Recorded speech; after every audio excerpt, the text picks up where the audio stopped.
Hello mga Spart, kamusta kayo? Sa dagang mga Spart, pag-uusapan naman po natin ang mga subok na paraan para isipin ka palagi ng isang lalaki.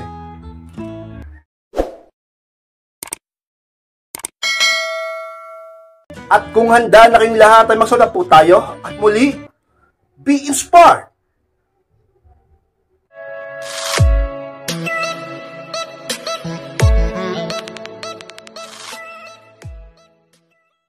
At ang unang subok na paraan para isipin ka palagi ng isang lalaki is, habang kachat mo siya, bigla kang hindi mag-sin. Yes, Max, sa talaga namang base na rin sa obserbasyon at pag-aaral na kapag siyang ginawa mo, ay isip-isipin ka talaga ng isang lalaki. Opo, Max Spart. Siyempre, gawin mo yan kapag tapos nyo ng pag-usapan yung mga dapat niyong pag-usapan. At kung sakali mag-usap kayo mali at nagtanong siya, bakit bigla kang hindi nag-sin? Ikaw nang bahala mag-isip ang dahilan. Sabihin mo, biglang may nangyari o bigla ka naging busy. Ganun lang yan ka-inspired. Pero kahit anong inis niya o ano pang tanong niya, na-miss ka na niya at inisip-isip ka na niya.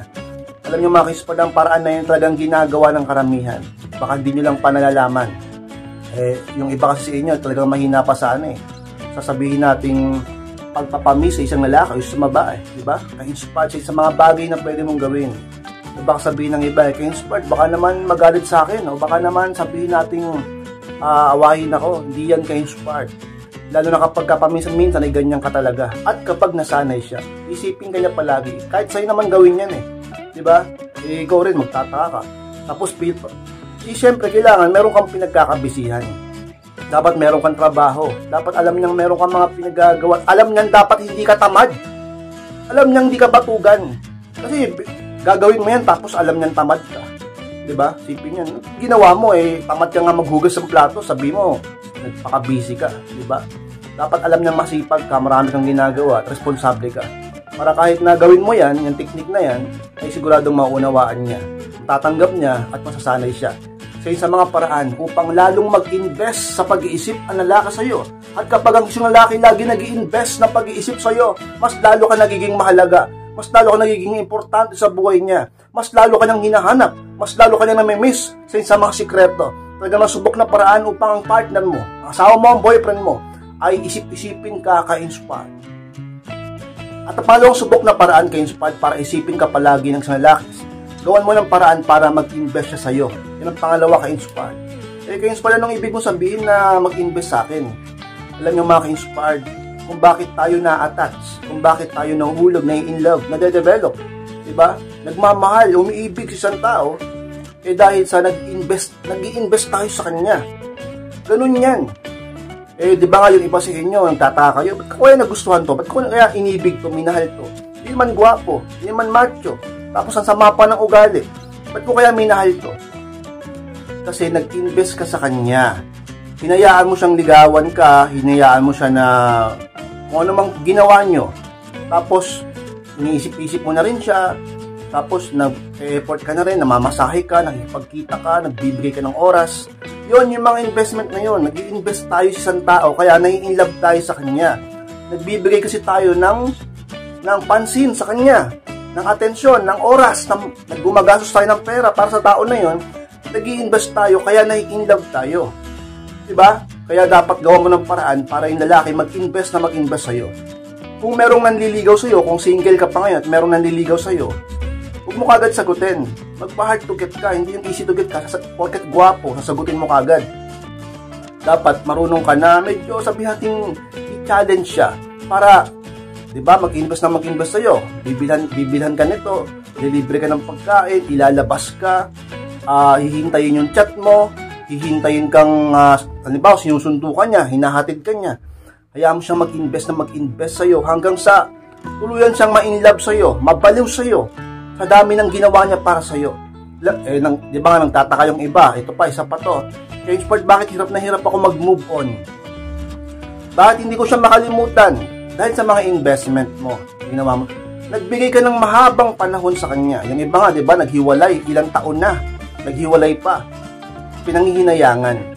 Oo, ka-inspired. Hindi lang yon, pati yung mga iba pa, yung feelings mo, lahat ng ginawa mo sa kanya, kaya hirap kang kalimutan siya. Investment. Ano pa? Ka-inspired, bakit yung boyfriend ko, yung asawa ko, ayoko na sa relasyon namin, pero di ko siya magawang iwan. Dahil din doon sa investment. Kaya, lagi yung tandaan, dapat ang lalaki ay lagi kang iniisip at lagi nag-i-invest sa'yo. Delikado pag ang isang lalaki ay nakukuha ka ng madali. Delikado pag ang isang lalaki ay easy to get ka lang sa kanya. Delikado pag ang isang lalaki hindi masyado nag-e-effort sa'yo, hindi nag-i-invest sa'yo. Madali ka lang bibitawan pag ganun. Pero pag pinaghirapan ka niya, marami siyang ginawa para sa'yo, may in love sa'yo yan, maniwala ka sa akin. Kahit sino ka pa, tandaan mo yan. Ganun yan. Di ba nagtataka yung ibang magpa-partner, yung isa maganda, yung isa gwapo, yung isa hindi masyado? Dahil yan doon. Yan ang totoo kay Inspired. Ikaw ba mag-i-invest ka sa isang bagay? Mag-i-invest kayo sa isang bagay na okay lang sa inyo kahit walang balik? Siyempre mag-i-invest ka, gusto mo ng ROI. Ganon din sa pag-ibig. Minahal mo siya, nag-buhos ka ng panahon sa kanya, nag-effort ka sa kanya, binigyan mo siya ng atensyon, gusto mo ka-inspired na siyempre. Kahit magpakasinungaling pa tayo dito, ang totoo, gusto mo na may bumalik din sa'yo. Diba? Kaya lalaki, dapat gawa mo ng paraan para mag-invest sa'yo. Kung may maniligaw sa'yo, medyo pahirapan mo. Kung may asawa at may boyfriend ka na, gumawa ka ng paraan para mas lalo pa siya mag-effort sa'yo. May mga tinuturo kami dyan kung paano ang lalaki ay mag-effort sa'yo, ka-inspired. At ang pangatlong subok na paraan ka-inspired para isipin ka palagi ng isang lalaki, huwag ipakita na sobrang mahal mo siya. Yun ang pangatlo ka-inspired. Talaga naman, kapag ginawa mo yan, ay siguradong iisipin ka palagi ng isang lalaki. Dahil hindi pa tapos ang paghahabol. Natatapos lang naman ang paghahabol kapag kuwang-kuha niya na ang lahat sa'yo. At ikaw na ang baliw sa kanya at ikaw na ang naghahabol sa kanya. Bakit ka pa niya habulin kung ikaw na yung naghahabol sa kanya? Diba? Dapat lagi naghahabol yung lalaki sa'yo. Dapat ka-inspired, huwag kang magmahal ng sobra. Huwag mo ibigay ang lahat para yung lalaki, isipin ka pa rin palagi. Kasi isipin niya, hindi pa naman siya sigurado sa'yo. I mean, ang ibig sabihin, maaari ka pang mawala kasi hindi mo pa siya ganun kamahal. Pero pag pinakita mo sa kanya na sobrang mahal mo siya, magiging kampante yan. Yung iba nga, yung mayabang pa eh. Yung iba nga, tumataas na yung pride. At nagiging pangit na yung ugali.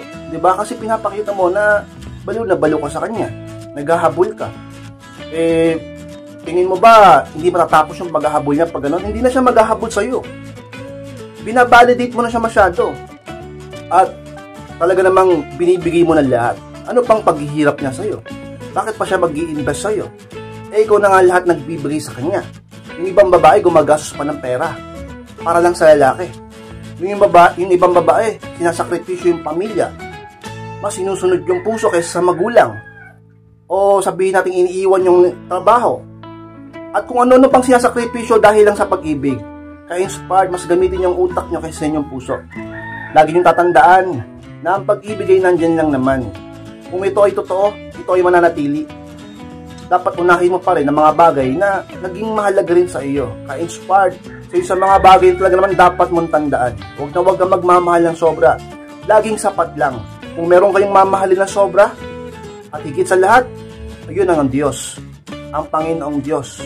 Ama. Diba? Hindi yung magmamahal ka ng sobra sa kapwa mo tao. Dapat mahalin mo lang siya ng sapat tulad ng pagmamahal mo sa iyong sarili. Yan yun, ka-inspired.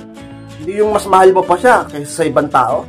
Mas mahal mo pa siya kaysa sa magulang mo. Mas mahal mo pa siya kaysa sa anak mo. Mas mahal mo pa siya kaysa sa sarili mo. Hindi tama yun. Ang magmahal ng sobra, tandaan mo, hindi matatapos ang paghahabol niyan sa'yo. Palagi ka pa rin niyang iisipin. Palagi pa rin siya mag-e-effort kapag nakikita niya na hindi mo siya ganun kamahal, ka-inspired. At ang pang-apat na subok na paraan ka-inspired para isipin ka palagi ng isang lalaki. Gawin mo lahat para maging sexy. Yan ang pang-apat ka-inspired. O baka nagulat yung iba dyan. Alam nyo mga ka-inspired, lalaki din ako. Ang mga lalaki talaga, gusto namin talaga sa babae sexy talaga. Sabi ni iba ka-inspired, paano to? Medyo chubby ako o mataba ako. Paano to ka-inspired? May mga may mga chubby naman na pa rin, hot pa rin tingnan. Sa totoo lang may ganun eh. Kung magaling kang pumorma, kung magaling kang magdala sa sarili mo, at magdala ng sinusuot mo. Paano pag mataba ka na tapos hindi ka pa marunong sa sarili mo? Hindi ka pa marunong pumorma, di mo alam yung susuot mo ng tama sa'yo. Diba? Pero on the best, kung mataba ka ngayon, o kung chubby ka, magbawas-bawas ka ng timbang, mag-diet ka. Unang-una sa lahat, ang kalusugan mo, ang health mo. Diba? Napakahalaga ng kalusugan. Ano pa? Pangalawa, para ano na rin, sabihin nating mas maging confident sa sarili mo. Aminin nyo, lagi nyo tandaan to. Ang kumpiyansa, ang confident, hindi yan nakukuha sa isipin mo lang o sabihin nating basta maniniwala ka sa sarili mo. Hindi, ang kumpiyansa, nakukuha yan sa kung ano ang resulta ng ginawa mo. Let's say, nagpakahirap ka, nagpapawis ka, nag-workout ka, nag-exercise ka, ginawa mo lahat para pumayat ka, magbawas ang timbang mo, ginawa mo lahat para mag-diet, ginawa mo lahat para magpa-sexy, at nangyari, nagresulta, naging sexy ka, pumayat ka. Doon papasok ang tunay, ang tunay na kumpiyansa. Hindi yun sa isip lang. Naiisipin mo lang, hindi. Confident ako, kumpiyansa ako, kahit ganito tiyan ko, kahit ganito katawan ko, hindi. Mawawala din yun. Peke yun. Diba? Kaya mag-self-improve. Pumunta sa gym. O kaya naman kahit sa bahay lang. Magpapawis. Huwag laging nakahilata. Matutong kumain ng tama. Matutong alagaan ng kalusugan ng sarili ka, inspired. Sikapin mo lahat para maging sexy. Sabi ng iba, ka-inspired. Ang hirap. Dami na nga problema sa mundo eh. Dami na nga pagsubok. Dami na nga dapat alalahanin. Magpapasexy pa ako. Ikaw, nasa iyo yan. Pero tandaan mo, ka-inspired. Lalaki yan. Lalaki ako. Mga kalakihan, maniwala ka man sa hindi, kahit gaano pa yan kabait, kahit gaano pa yan na-attract pa rin kami sa sexy. Pero hindi lahat, sabihin natin na-attract kami, pero hindi lahat, ay sabihin namin, na-attract kayo sa sexy, ibig sabihin, hindi kayo loyal, hindi kayo faithful. Bulagin nyo na lang kami. Tanggalin nyo na lang yung mata ng partner mo. Siyempre may mata yan eh. At lalaki yan, at nature yan, tao yan, walang perfecto sa mundo, walang santo. Ma-attract yan, pero ikaw pa rin ang mahal yan. Pero gusto mo ba na magkaroon ng chance ang masama na pumasok sa utak niya dahil natakot sa iba? Di ba pwedeng sa'yo lang siya ma-attract? Ka-inspired, magpa-sexy ka, huwag kang maging tamad, huwag kang humanap ng dahilan sa sarili mo para hindi ka kumilos, huwag kang humanap ng dahilan para sa sarili mo para hindi mo itagtag yung katawan mo sa mga sikreto upang mabalo sa iyong lalaki. Mas lalo siya maging malambing sa'yo. Mas lalo kanyang pahalagahan. Mas lalo kanyang isipin, hanapin, at hindi pakawalan. Hindi kanya matiis at mas lalo siyang mabaliw at maghabol sa'yo. Ka-inspired. At ang panlimang subok na paraan ka-inspired para isipin ka palagi ng isang lalakis, bigyan mo ng halaga ang sarili mo. Yan ang panlima at pinakahuli ka-inspired. Kapag binigyan mo ng halaga ang sarili mo, sigurado ka-inspired, papahalagahan ka rin ng isang lalaki o ng mga tao sa paligid mo. Dahil makikita nila kung paano mo pinapahalagaan ang sarili mo. At kapag pinapahalagahan mong sarili mo, syempre, maaari, lagi kanyang isipin. Paano kanya isipin kung di kanya pinapahalagaan dahil di mo pinapahalagaan ang sarili mo? Diba? Pero lang yan. Domino effect lang yan. Diba? Kaya unahin mo sa sarili mo. Huwag kang manisi ng iba.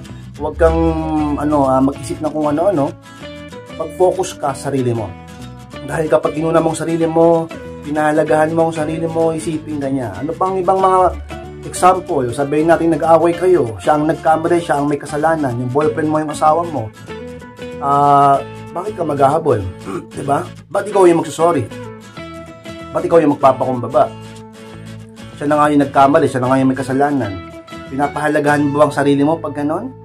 Diba? Hindi mo pinapahalagahan ang sarili mo pag ganon. Binabastos mo pa ang sarili mo. Kaya inspired. Pero sabihin natin siya yung nagkamali, siya yung nagkasala, hindi ka naghabol, hinayaan mo siya, papahalagahan ka nun, iisipin ka nun, magsusorry sa'yo yun. Huwag mo ipakita masyado kang mahina. Ang mga taong sobrang hina, sobrang walang kumpiyansa sa sarili, sobrang duwag, mawalan, yun yung mga taong di pinapahalagaan sa sarili nila. Iniisip nila na wala silang makikitang iba. Iniisip nila na mag-iisa lang sila habang buhay. Iniisip nila na hindi sila maganda. Hindi, pahalagahan mong sarili mo, magkakaroon ka ng positibong pag-iisip, kumpiyansa sa sarili, di ka maghahabol sa lalaki, mamahalin mong sarili mo, magiging masaya ka, pahalagahan mong sarili mo, papahalagahan ka nila, iisipin ka nila, magiging importante ka. Ganun lang yan ka-inspired. Kung bakit maraming na-happy, kung bakit maraming sabihin natin naghihirap, kung bakit sabihin natin maraming iniiwan, maraming niloloko, maraming pinababayaan, maraming kinakawawa dahil hindi nila pinapahalagan din minsan kung anong meron sila. Hindi sa lahat ng pagkakataon. Pero tandaan mo, pag di mo pinahalagahan ang sarili mo, diyan magsisimula ang mga malas sa'yo. Diyan magsisimula ang mga hindi magiging maganda sa buhay mo.